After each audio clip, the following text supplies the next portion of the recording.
You ask Tiger to solve. This deals with linear equations with one unknown. The final result is x equals 19 over 2. Let's solve it step by step. Group all constants on the right side of the equation. Add 11 over 2 to both sides. Combine the fractions. Combine the numerators.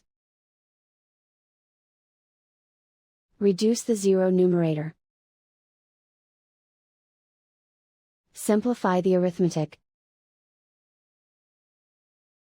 Convert the integer into a fraction. Combine the fractions. Combine the numerators.